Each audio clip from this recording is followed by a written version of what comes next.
Landing in the 1870s by accident, the 10th Doctor and Rose get caught up in trying to protect Queen Victoria. However, it seems something more sinister is afoot than a simple assassination plot. Can the time traveler stop the coming of the Empire of the Wolf? Welcome, friends and companions. Sci-fi and fantasy fans meet on this channel for fun chats about their beloved books, movies, series, and franchises. We also talk about food and drinks, music, and sport. We also talk about Doctor Who because it has a special place on this channel and a special place in my heart. It's the best sci-fi and fantasy series ever. So, which incarnation of Doctor is your favorite? I'd like to know. Random. We are called Random because we will discuss everything that involves entertainment, including movies, series, books, and music. Random because we're broadcast on non-fixed times, actually on many different times, and it also depends on your time zone. You need to subscribe to this channel to know what time the broadcast is. Random also because we will have no guests or different guests. It depends who wants to join me in the live stream panel. And are you the one who wants to join me? So if you want to join me in a live stream, feel free to contact me via Discord or YouTube. And we will look what is possible. And you ask, what is your Discord server called? Oh, what a surprise. Discord is Random Entertainment Channel Tech Doctor Who. You can find me there. You can send me a private message on Discord and we will see what is possible, my friends and companion. So, cheers, mate, for this live stream and lots of fun for an Enigmatic Joker on the Random Entertainment channel. So, today we talk about a 10th Doctor story called Tooth and Claw. So, there are different parts of this. I'll discuss different things about the whole story. First, I'll discuss the plot. And when I will discuss the plot, I will say spoiler alert. Because if you haven't watched the episode yet, I highly recommend you to watch this wonderful 10th Doctor story. This very scary episode of Doctor Who. I will also some guest members. I will mention them, and then I will do some world building. Then I will discuss some notes, and then in the end, I will discuss continuity because I repeat it and I repeat it again.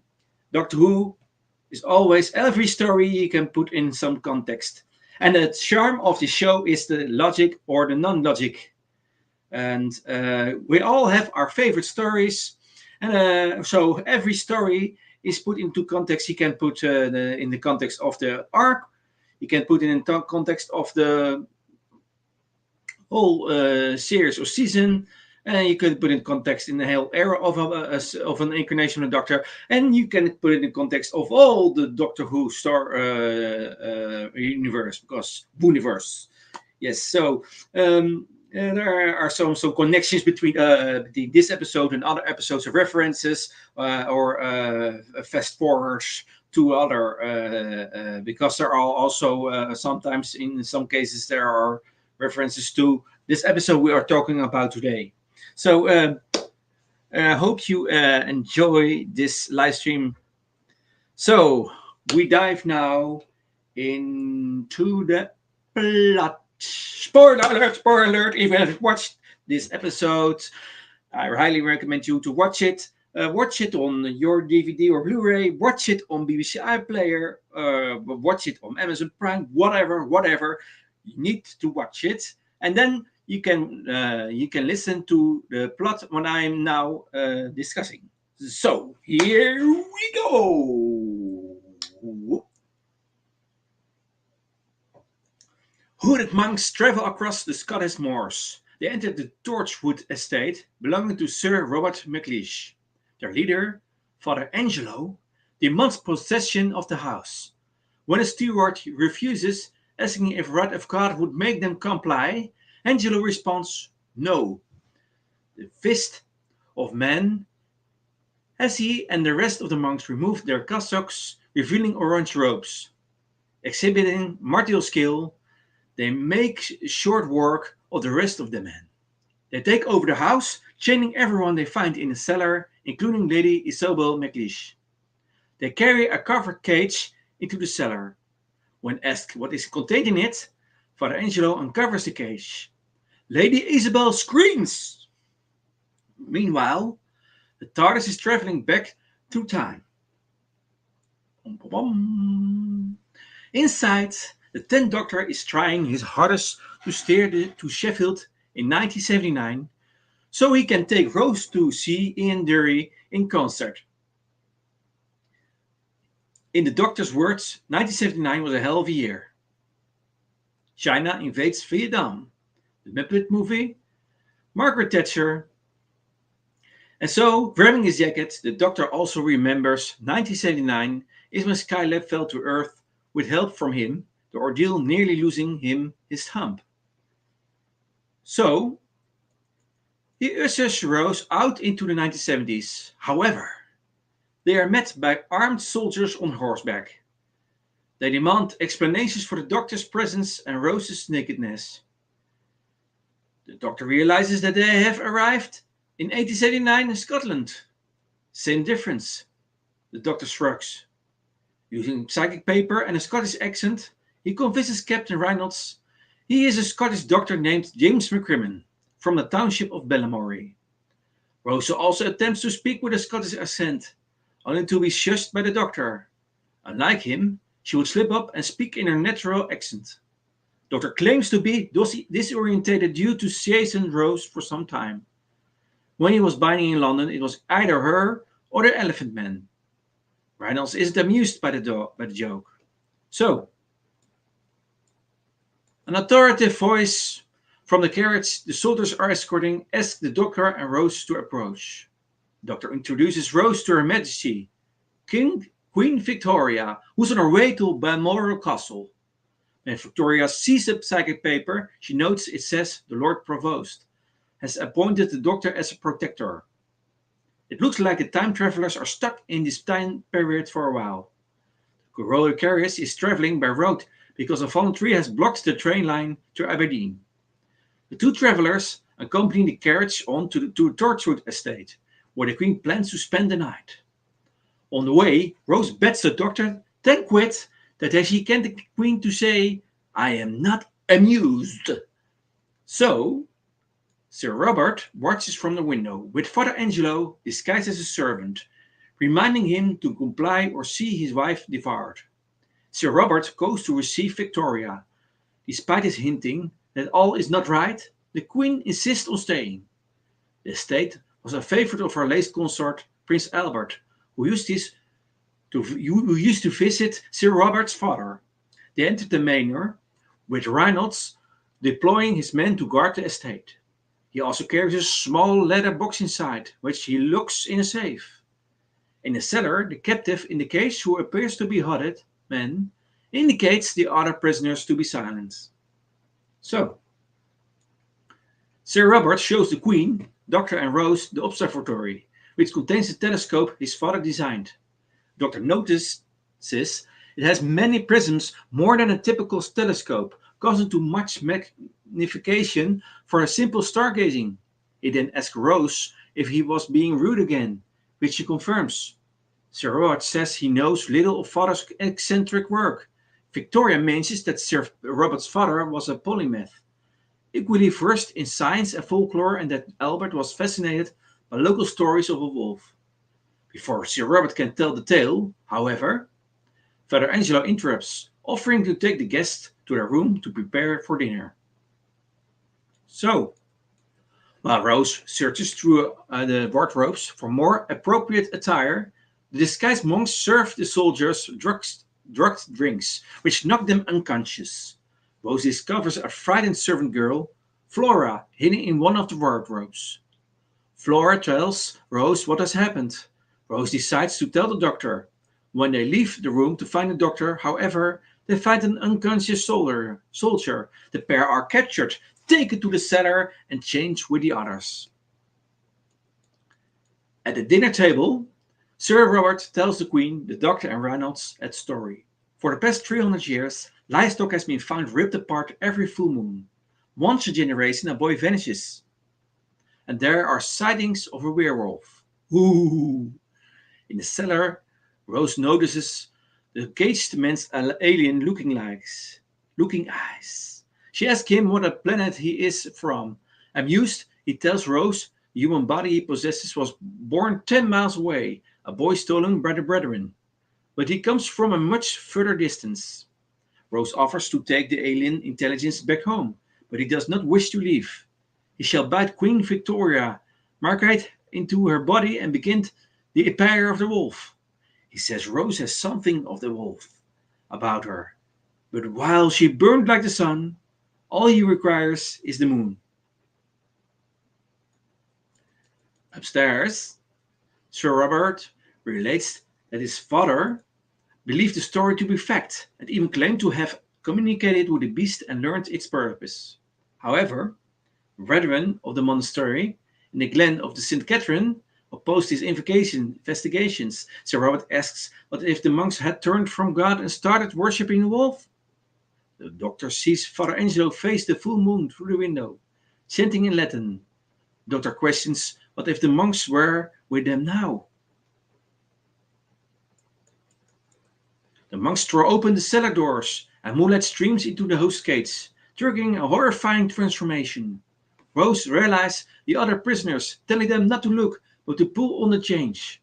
As Father Angelo is transfixed with chanting at the moon, Sir Robert apologizes to the Queen for his betrayal. They were holding his wife. The doctor demands to know where Rose is, but Father Angelo ignores him, continuing his chanting.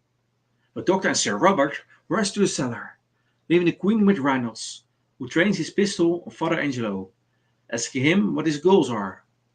Father Angelo replies, "The throne," and swiftly disarms Reynolds. So, the doctor and Sir Robert reach the cellar just as Rose and the other prisoners manage to break their chains. But the host has finished his transformation and breaks out of the cage. The others run out of the cellar, the doctor transfixed as the beautiful werewolf until the last seconds. He seals the door with his sonic screwdriver as the werewolf howls at the moon. Above, Victoria surmises correctly that the monks had sabotaged the train tracks to bring her here. However, she is not unprepared. After 6 attempts on her life, and pulls a small revolver from her bag, aiming at Angelo, and sneers her skeptically, calling her woman. The Queen retorts, "The correct form of address is Your Majesty," and shoots him dead. The woman got to leave the house through the kitchen while the steward organizes his men. Werewolf has broken through the sealed door, but is driven back momentarily by rifle fire. The women find the kitchen door locked and the courtyard beyond guarded by monks with rifles. The doctor tells the men they should retreat upstairs. The steward refuses, confident that nothing could have lived through the rifle barrage, and is promptly seized and killed by the werewolf. Sir Robert, Rose, and the doctor run. So, the werewolf slaughters the remaining men and makes its way to the kitchen, where Lady Isobel and the other women huddle in fear. However, instead of killing them, it sniffs the air and leaves. Meanwhile, Victoria retrieves the mysterious box from the safe, and rejoins Sir Robert, Rose, and the doctor. As they try to escape through the window, the monks open fire. The four run upstairs, pursued by the werewolf. They meet Reynolds, who confirms Victoria has the contents of the box and says he will buy them time to get away. He fires at the werewolf, but is quickly torn apart as the others enter the library and barricade the doors. However, the werewolf does not try to break through. The doctor wonders what it is about the room that is protecting them from the wolf. Victoria demands to know what the creature is and why the doctor has lost his Scottish accent. Doctor tries to explain, but she will have none of it, declaring sternly that it is not her world. When they ask about her weapons, the doctor points out that they have the greatest weapons of all in this very room. Books full of knowledge, which can give them clues as how to fight back. In the kitchen, Lady Isobel notices the monks are wearing mistletoe about their necks in charm against werewolves. She notices sprigs of mistletoe on the kitchen floor and orders the other women to gather the scraps. In the library, the doctor notices wooden details on the doors carved into the shape of mistletoe. He realizes the walls are varnished with viscum album, oil of mistletoe. The werewolf is allergic to it, or the monks have trained it to be as means of controlling it, and Sir Robert's father knew this. Lady Isobel and the women cooked the mistletoe into a broth. In the library, the others find an account of something falling near the monastery in 1540. The doctor theorizes that perhaps only a single cell survived, passing it itself from host to host while it grew stronger with each generation. Now it wants to establish an empire, advancing technology and building starships and missiles fueled by coal and driven by steam, laying waste to history. Victoria breaks in at this point, telling Sir Robert she would rather die than be infected. She asks him to find a safe place for something more precious than herself, and reveals the contents of the box. The Koh-i-Noor. The Queen had been taken to the royal jewelers at Hazelhead to be recut. The doctor remembers that Prince Albert kept insisting on having the diamond cut down and was never satisfied with its shape or size. Yelling in shock, the doctor has an epiphany. The diamonds, the telescope, Prince Albert and Sir Robert's father are all connected. The doctor asks if the two men were not just exchanging stories, but treated it as all real and laid a trap for the wolf. Just then, the werewolf crashes through the skylight, forcing the others to flee their library. The werewolf nearly catches up with Rose, but Lady Isobel appears, throwing the mistletoe broth in the werewolf's face and forcing it away. Sir Robert kisses his wife, tells her to take the women back downstairs, while he and the others climb the stairs to the observatory.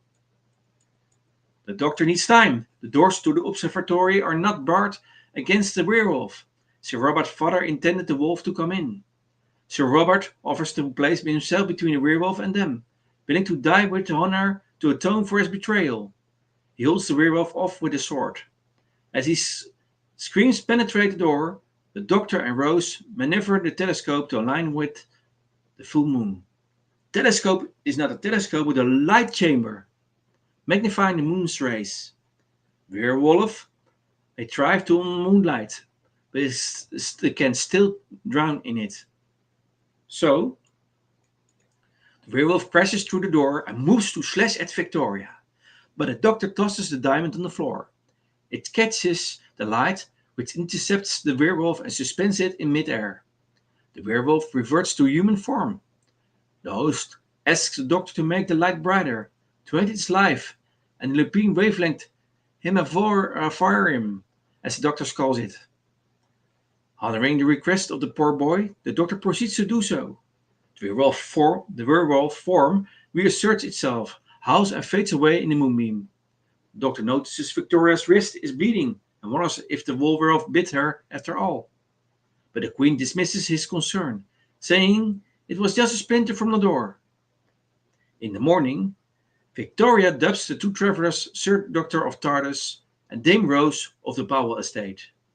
Having rewarded them, she promptly banishes them from the Empire. By the way, not a problem for Rose, as she lives in the 21st century. Doctor isn't even a native to Earth. So, the Queen admits that she does not know who or even what they are, but that their world is steeped in terror and blasphemy, and yet they consider it fun. She makes it clear that she cannot allow this in her world, and warns them to consider how much longer they might survive such a dangerous life. During this, she finally declares, "I am not amused."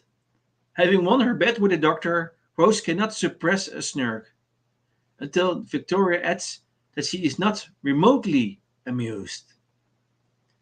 The two make their way back to TARDIS, where the Doctor reflects it was always a mystery how Victoria and then her children had contracted hemophilia. He muses that perhaps it was just a Victorian euphemism for lycanthropy. Rose speculates humorously that perhaps even the royal family of her day are actually werewolves. As the TARDIS takes off, both of them laugh and howl at the idea. Back at the Torchwood estate, Victoria tells Lady Isobel that her husband's sacrifice and the ingenuity of his father will live on.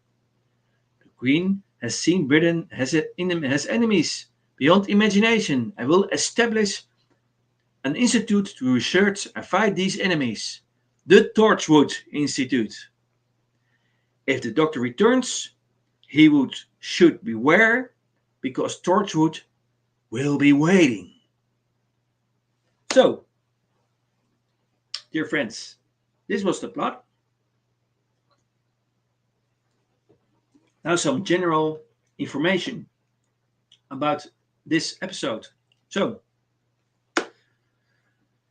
Tooth and Claw was the second episode of Series 2 of Doctor Who. And TARDIS Episode 2 serves as its prologue. Written very quickly, it nonetheless had a significant impact on the mythology of the Doctor Who universe. It established the narrative's origins of the Torchwood Institute, and thus was significant to the overall Torchwood story arc in Doctor Who and to the Doctor Who and to the Torchwood spin-off as well. So, as an early 10th Doctor episode, it set down some important character beats for that still young incarnation.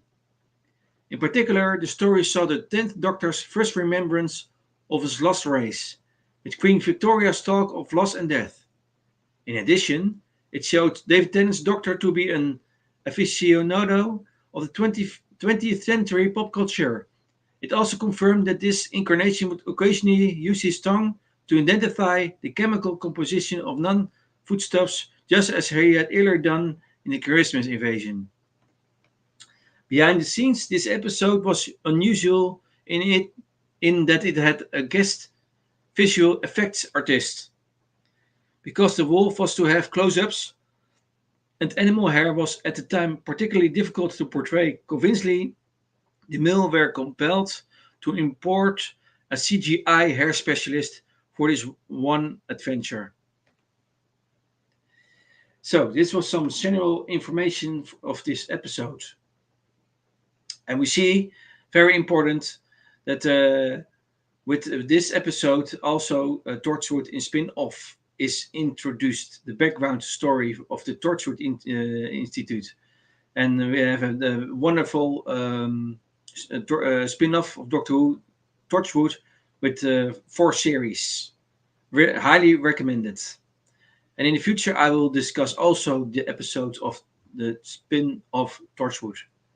So stay tuned, people, companions, friends. So, the cast members. The Doctor is played by our beloved David Tennant. Rostella is played by Billy Paper. Queen Victoria is played by Pauline Collins. For the Angelo is played by Ian Hanmore. Lady Isobel is played by Michelle Duncan. Sir Robert is played by Derek Riddle. Captain Reynolds is played by Jamie Sives. Stewart is played by Ron Donaghy. The host is played by Tom Smith. And Flora is played by Ruthie Milne. Okay. Further on. Some world building. So the Doctor uses his psychic paper to establish his and Rose's credentials to Queen Victoria and associates. Second thing is that McLeese has a copy of the control and amplification of gunpowder in his library. So now what about the individuals? The Doctor mentions the Battle of Trafalgar and Caesar crossing the Rubicon. Second thing, the Doctor is seen singing along to Hit Me With Your Rhythm Stick by Ian Dury and the Blockheads, whose concert he had hoped to take Rose to in 1979. Another thing is that one of Queen Victoria's soldiers is Blake. from Blake 7 or something. Oh, by the way, I also highly recommend Blake 7. Also, 4 series and 52 episodes long. I have it on DVD. It's very, very gold. Blake 7, remember. But I think this is not a reference to Blake 7, by the way. But that's aside. Third thing is McLeish Cook survives the werewolf attack.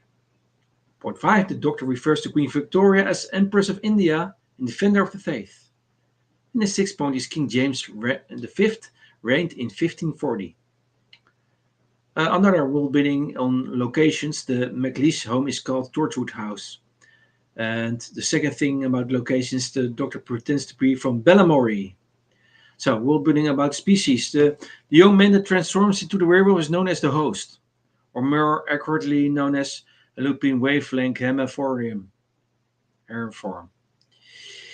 Another world building is the years. The Doctor enthusiastically describes 1979 as a hell of a year, citing the invasion of Vietnam as China, Muppet Movie, and Margaret Thatcher. So there's also world building in that. About spacecraft, the Doctor mentions he had a hand in Skylab being brought back to Earth and almost lost a thumb in doing so. And at least the last thing in the world building is influences. The title is a reference to Alfred Tennyson's 1850 poem In Memoriam A.H.H., which was much admired by Queen Victoria as it comfort following the death of Prince Albert. And as the last influence in it is in Doctor Who Confidential episode Fear Factor, Crouching Tiger, Hidden Dragon, and Brotherhood of the Werewolf were cited by Eros Lynn as the inspiration for fighting style of the warrior monks. So that is some world building in it. So there's some references, some identification. So also a connection with that. Some notes. Actually, the working title for the episode was Queen Victoria and the Empire of the Wolf. Well, I already mentioned the Torchwood thing. So Torchwood is founded in this story.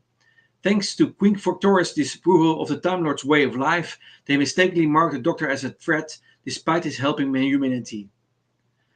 So, during the episode, Rose tries to get Queen Victoria to say, "We are not amused." However, she ends up saying, "I am not amused." The Doctor and Rose are still delighted, however. Also notable is that the BBC website gives this story a fear factor of 5, and that is you can explain it as terrifying. And I already said at the beginning that it is in fact, it's a sort of, you can call it a sort of horror story, and it's highly rated in horror in the whole Doctor Who universe. So fear factor of 5 is very high. Horror you can also watch on Halloween, for example. It's very good to recommendation for Halloween or you have a horror night with friends. You can watch this episode. So recommendable for that. Fear factor 5, terrifying. So that's the BBC's rating for it in fear factor. So.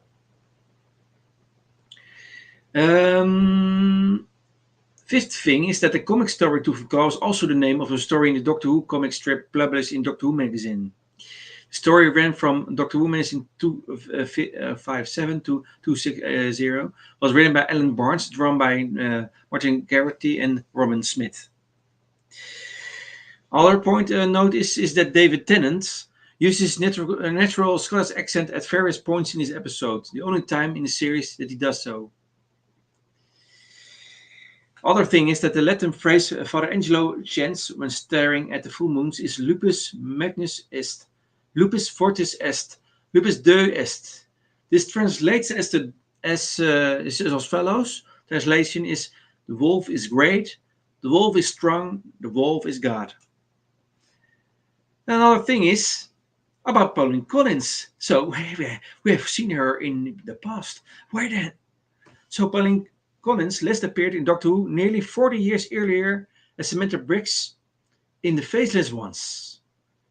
The Faceless Ones. And we see that Faceless Ones is a story in the Troughton era. So is that also with Jamie McCrimmon? She was originally intended, by the way, to become a full-time companion, but it was an offer that Collins declined. By the way, about gaps of actor appearances. So, according to David Tennant on the DVD commentary for the Idiot's Lantern, Collins held the record for the greatest length of time between appearances on Doctor Who, narrowly edging Margaret John. This has been eclipsed by Arthur Cox, who had 42 years between playing Cully in 1968's The Dominators and Mr. Henderson in 2010's The 11th Hour. Donald Sumter, who had 43 years between playing Ridgway in 1972's The Sea Devils, that is John Pertwee era, and Wrestlon in 2015's Hell's Band. St. Churchman, who's still alive, by the way, whose reappearance as Alpha Centauri in Empress of Mars came 43 years after her last in 1974's Planet of the Spiders. It's the last story of the Pertwee era. As the voice of one of the Eight Legs. And William Russell, The Crown. The Crown from William Russell, because whose cameo as Ian Chesterton in 2022's Power of the Doctor came 57 years after his previous appearance in 1965's The Chase, which is also the longest gap between appearances for an actor in any television series, according to Guinness World of Records. And by the way, William Russell is still alive. And I hope that he will become 100 because he's born in, I think, in November or December 1924. So if at the end of the year, he will become 100 years. Oh, I hope so, that he will become 100 years. And I earlier said about Easton Churchman. Easton Churchman is born in 1925. Is also is 99. Will become 99. She plays Eva Centauri. That's a very nice character in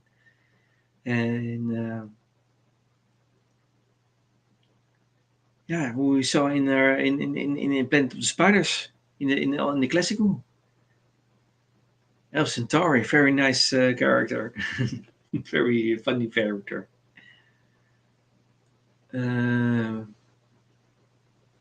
So, another note about this episode is that the Doctor identifies himself as Dr. James McCrimmon of the township of Bellamory. So the Bellamory is the setting of a CBeebies television program, which, although designed for preschool children, has gained a cult following in the UK. This town, however, is not entirely fictional. The children's TV show is filmed in a village called Tobermory on the Isle of Mull.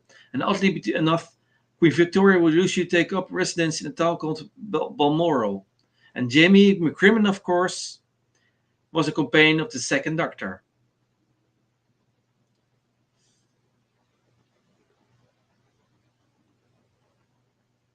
Also, this episode introduces a recurring joke in which the Doctor, I guess, has his companions' awful attempts at adopting local accents, quietly hushes them with a "Don't do that." Martha Jones gets the same treatment in Shakespeare Code and Infinite Quest, but Don Noble is on the receiving end in Unicorn and a Wasp and Midnight, although the latter example is not intended to be humorous.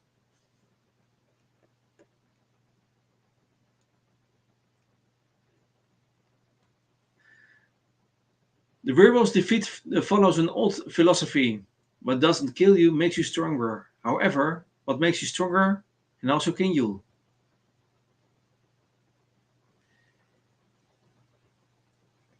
Wait a moment.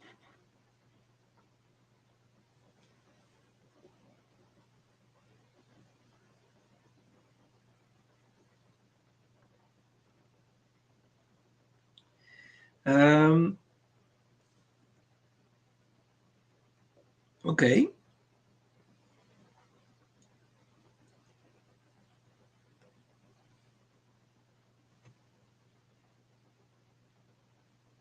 That was the thing. Okay, okay. You will name some water.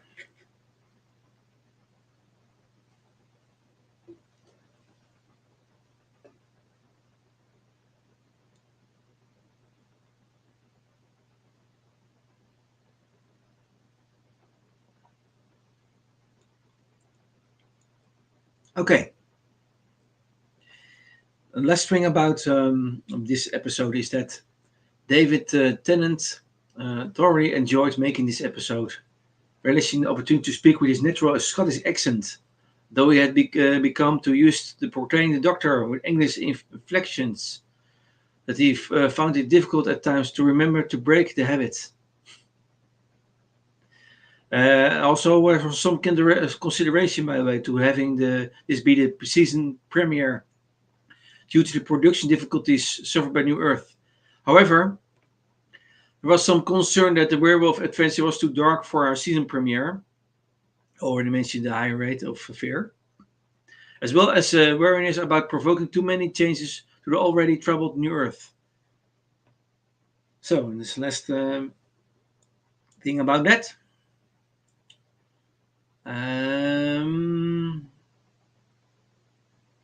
We go now to the continuity. So, context. I already explained about context. There are references to the past, and there are future episodes of this episode also referring to this. Um, so, I talk about continuity. So, when Rose first encounters the wolf in its human form, it says it can see the wolf in her and that she burned like the sun. And that's a reference to the parting of the ways. Second thing, Queen Victoria founds the Torchwood Institute, taking a name from the estate, where they remit to investigate paranormal events such as the werewolf, and to guard against the Doctor should he return. Events to Bad Wolf, Christmas Invasion, and Torchwood. The third thing is the Doctor seems surprised by what appears on his psychic paper. See, for example, the empty child. Fourth thing is the Doctor has previously had a group of soldiers aim their guns at him. See that in Aliens of London, World War III, or Dalek. Fifth thing, the Seventh Doctor likewise foiled the plans of another alien who wanted to assassinate Queen Victoria in 1883. You see that in Ghostlight. Another thing, Doctor takes on the name Dr. James McCrimmon as an alias, referencing his second incarnation's closest companion. We see that in the Highlanders, to TV, the War Games. And we see that in The Two Doctors. Other thing is that there have been several stories prior to this episode involving or featuring werewolves, including in prose, Wolfsbane, prose, Curse, audio, Loops, Garou, and then TV, The Greatest Show in the Galaxy. That is seventh Doctor story. Let's, yeah. So, in his first incarnation, Doctor wished that he would be knighted. After his companion, Ethan Chesterton, was by King Richard the Lionheart. We see that in the Crusade. Later, in his fifth incarnation, Doctor was knighted as Sir Doctor, albeit by an impostor, King John. We see that in the King's Demons. Another thing is, the sixth Doctor previously met Queen Victoria's great-grandson, Edward VIII, in London in December 1936. Whereas the 10th Doctor would later meet her son and eventual successor Edward VII in Scotland in 1902. We see that also in home prose. Prince Albert died in December 1861. Doctor asks if he's being rude again. We see that in the Christmas invasion. Also, another thing. During his third incarnation, the Doctor revealed that he was present at the Queen Victoria's coronation in 1838. She apparently either does not remember this or did not meet him in person at that time. He also would have been a different incarnation, one of the first three, so she would likely not have realized it was the same man. We see that in the Curse of Peladon reference to.